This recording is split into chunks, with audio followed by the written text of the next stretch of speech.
Hello, and welcome to Laryngitis Theater, a show where I take my currently damaged vocal cords and do something fun for your entertainment, with the hopes that I still have a voice tomorrow. 3 announcements before we get started. A, I have a blue screen. I don't know what to do with it. B, you'll probably hear my cat. He is so clingy. And C, buy my things. Buy them. Buy the things. Buy everything that I make. Please. This is actually from a selection of wooden inlaid serving boards that I'll be making. Just a limited run to see how they do. They're pretty gorgeous. Let's be honest. I'm good. So go over to Kelly Designs at Instagram or at Etsy. Use my name because it's a weird spelling. I know. I did this. Probably should have thought that through. But go over to Kelly Designs and buy my things. Thank you. Yes. I appreciate that.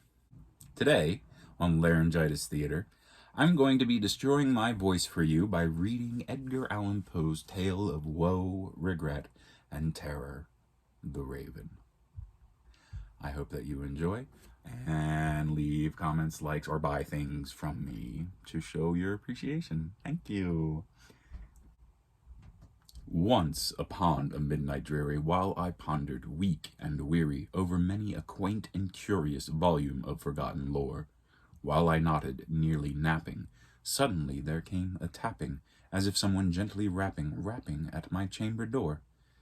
"'Tis some visitor," I muttered, "tapping at my chamber door. Only this, and nothing more." Ah, distinctly I remember, it was in the bleak December, and each separate dying ember wrought its ghost upon the floor. Eagerly I wished the morrow, vainly I had sought to borrow from my book surcease of sorrow, sorrow for the lost Lenore, for the rare and radiant maiden whom the angels name Lenore, nameless here forevermore. And the silken, sad, uncertain rustling of each purple curtain thrilled me, filled me with fantastic terrors never felt before, so that now, to still the beating of my heart, I stood repeating, "'Tis some visitor entreating entrance at my chamber door, some late visitor entreating entrance at my chamber door. This it is, and nothing more." Presently my soul grew stronger, hesitating then no longer. "Sir," said I, "or madam, truly your forgiveness I implore, but the fact is I was napping, and so gently you came rapping, and so faintly you came tapping at my chamber door, that I scarce was sure I heard you." Here I opened wide the door. Darkness there, and nothing more. Deep into that darkness peering, long I stood there, wondering, fearing, doubting, dreaming dreams no mortal ever dared to dream before. But the silence was unbroken, and the stillness gave no token, and the only word there spoken was the whispered word, "Lenore?" This I whispered, and an echo murmured back the word, "Lenore." Merely this, and nothing more. Back into the chamber turning, all my soul within me burning, soon again I heard a tapping somewhat louder than before. "Surely," said I, "surely that is something at my window lattice. Let me see, then, what the threat is, and this mystery explore." Let my heart be still a moment, and this mystery explore. "'Tis the wind, and nothing more." Open here I flung the shutter, when, with many a flirt and flutter, in there stepped a stately raven of the saintly days of yore. Not the least obsequious made he, not a minute stopped or stayed he, but with mine of lord or lady perched above my chamber door, perched upon a bust of Pallas just above my chamber door, perched and sat, and nothing more. Then this ebony bird, beguiling my sad fancy into smiling, by the grave and stern decorum of the countenance it wore, "Though thy crest be shorn and shaven, thou," I said, "art sure no craven, ghastly grim, and ancient raven, wandering from the nightly shore. Tell me what thy lordly name is on the night's Plutonian shore." Quoth the raven, "Nevermore." Much I marveled this ungainly fowl to hear such discourse so plainly, though its answer little meaning, little relevancy bore. For we cannot help agreeing that no living human being ever yet was blessed with seeing bird above his chamber door, bird or beast upon the sculptured bust above his chamber door, with such a name as Nevermore. But the raven, sitting lonely on the placid bust, spoke only that one word, as if his soul in that one word he did outpour. Nothing further than he uttered, not a feather than he fluttered, till I scarcely more than muttered, other friends have flown before. On the morrow he will leave me, as my hopes have flown before. Then the bird said, Nevermore. Startled at the stillness broken by reply so aptly spoken, Doubtless, said I, what it utters is its only stock and store, caught from some unhappy master, whom's unmerciful disaster followed fast and followed faster, till his songs one burden bore, till the dirges of his hope that melancholy burden bore of nevermore. But the raven, still beguiling all my fancy into smiling, straight I wheeled a cushioned seat in front of bird and bust and door.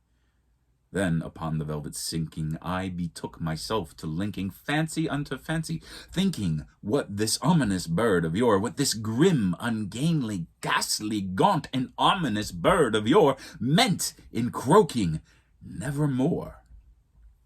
This I sat engaged in guessing, but no syllable expressing to the fowl whose fiery eyes now burned into my bosom's core.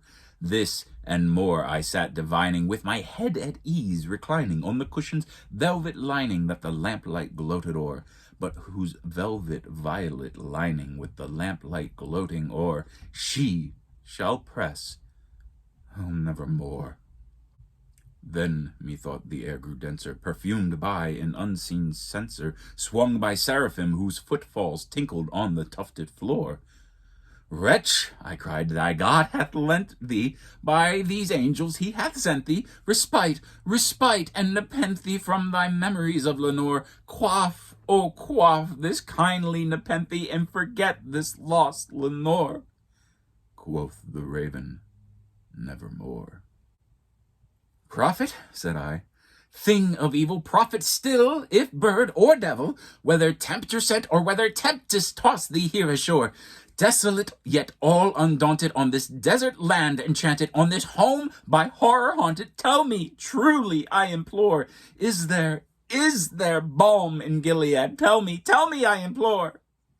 Quoth the raven, nevermore. Prophet, said I, thing of evil, prophet still, if bird or devil, by that heaven that bends above us, by that God we both adore, tell this soul with sorrow laden, if within the distant Aden it shall clasp a sainted maiden whom the angels name Lenore, clasp a rare and radiant maiden whom the angels name Lenore. Quoth the raven, nevermore. Be that word our sign of parting, bird or fiend, I shrieked, upstarting. Get thee back into the tempest and the night's plutonium shore. Leave no black plume as a token of that lie thy soul hath spoken. Leave my loneliness unbroken, quit the bust above my door. Take thy beak from out my heart, and take thy form from off my door. Quoth the raven, nevermore. And the raven, never flitting, still is sitting on the pallid bust of Pallas just above my chamber door. And his eyes have all the seeming of a demon's that is dreaming, and the lamplight o'er him streaming throws his shadow on the floor, and my soul from out thy shadow that lies floating on the floor shall be lifted nevermore. Thanks for watching.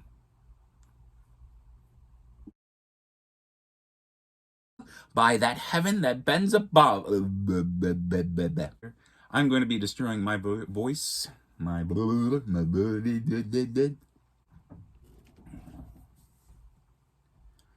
Once upon a midnight dreary, while my computer decided to take a crap on me. Okay, so today, for Laryngitis Theater, I'm going to be destroying my voice. My body did.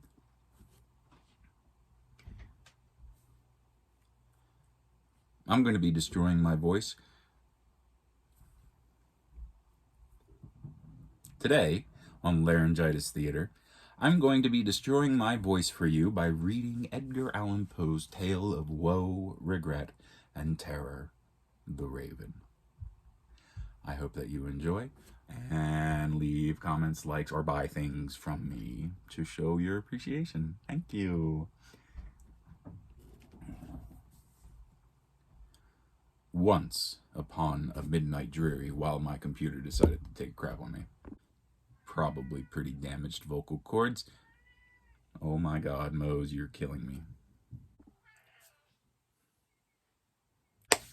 Today, I'm going to be reading to you Edgar Allan Poe.